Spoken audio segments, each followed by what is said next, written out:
sent shockwaves throughout the country.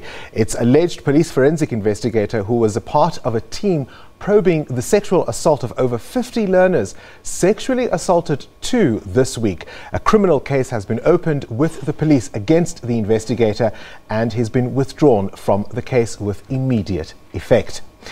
The media reported on a number of incidents this week. The female learner who threw a book at her teacher, she was found guilty.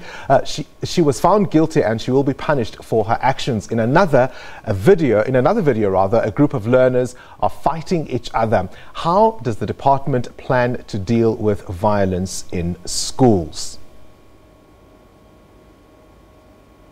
All right, I thought we had a clip there, but joining us now is Gauteng Department of Education MEC Panyaza Lesufi. Good evening to you, and thank you for talking to us. I mean, there seems to be, you could say, a general attitude change since certainly you and I were at school. What on earth is going on in our classrooms? Thanks for the opportunity, Bongane, but before we can go there, today, it's a sad day for education in the country.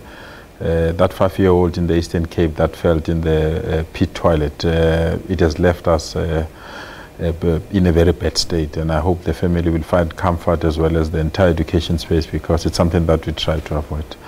Indeed, Bongani, we're going through difficulties. I think you are right that the conduct and behavior of our learners nowadays is really shocking, disturbing and worrying, but must not lose hope. We must ensure at all costs that the rules must be adhered to, regardless of who is involved. Whether as a learner, as an educator, as a parent, as an education department, we have to ensure that we throw that book back at the perpetrators, because the number of violent activities in our schools are just too much. And it's very, very important that we act and act decisively. Let's talk about this incident in Soweto. I mean, it was shocking enough last year when it emerged that, 87 learners had been molested and assaulted by a patrol officer working at the school. To then move the story forward and find out this week that 2 of those learners, as part of preparing for court proceedings, were then allegedly assaulted by the forensic investigator dealing with that matter. That must be disheartening on so many levels. We're emotionally torn apart. It was just unbelievable. We're just disgusted, because we never thought that law enforcement agencies can behave in that fashion, especially with the weakest of all, and the need for us to protect them. But I'm quite excited now that the police have formally approached us. They really believe that they can unleash the level of investigation that will assist us to ensure that this matter is finalized and closed as quickly as possible. Whilst obviously people who perpetrate these types of crimes, need all kinds of interventions to be dealt with seriously, one has to ask questions about the duty of care to learners who've been put in this situation. How was it that from all sorts of, from all sides really, that these learners were so let down? How was it that they were with that forensic investigator entirely on their own? Where were the teachers? How has the system so failed these learners? It was a routine session. Every time they have to appear for a court, they must have a court appearance. They will go through this process. And the teachers will be there. No. The teachers will be there.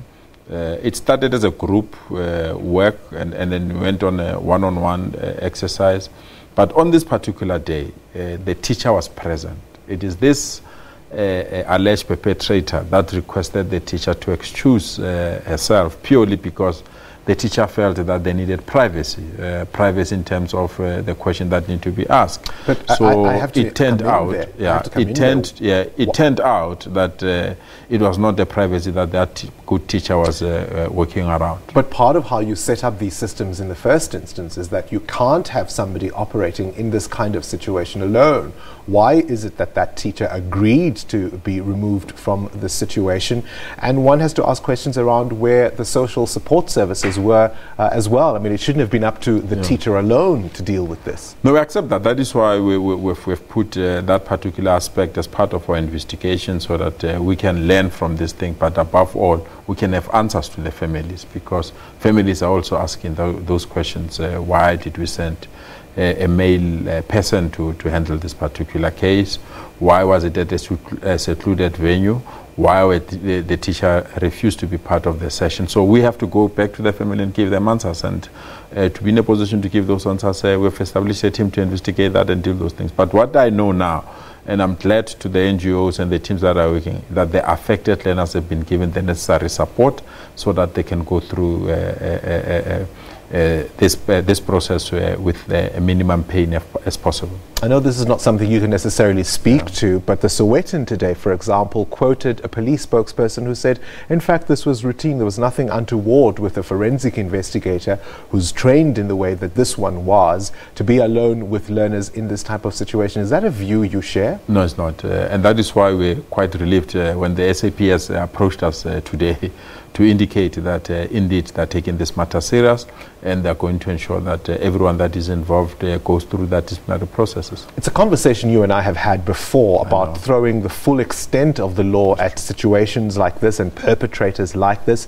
Why is the charge sexual assault? Why not rape? Because what's alleged to have taken place does fit the current definition of rape as it is in the law. And I share your frustration, as I indicated earlier on, because I really believe that we need to have a charge that will send a very strong message. And that is why we are pleading with the police and those that are advising us on this matter that let's elevate this charge into a serious charge that can ensure this particular person doesn't come back. Because we've got to send a message loud and clear. Definitely. Not under our watch, not on our watch. Definitely. And we have to do it decisively and speedily. Now let's talk about the other incidents of violence that I referred to in my introduction, the videos that often circulate on social media. One's never sure if people participate in these acts because they know they're being filmed or if filming them is what lets us know what's going on. What are we doing in terms of the general levels of violence that we are seeing, surprisingly, from learners, often against educators? Well, that's a disturbing trend, as I indicated earlier on, and we must nip it in the bud. We are quite convinced that our rules and regulations are watertight, and anyone that is identified in those videos, we will act. Like the video that came yesterday, we're acting. The SGB setting up a disciplinary hearing. We'll be in a position to take that action. Today, later on this afternoon, we got another video of a principal that was assaulting almost 7 learners. We are also acting in that particular case. Chekbongane, I'll be more welcoming to see these videos rather than people hide them, because if you hide them, we'll not be in a position to deal with the consequences of the actions of those people. So as long as these particular videos are authentic and those particular videos are made available or brought to our attention, we will act and act decisively as a department. And a strong message must be sent. Definitely. MEC for Education in Gauteng, Panyaza Lesufi, there with us in our studio. Stay with us. We do have more after this.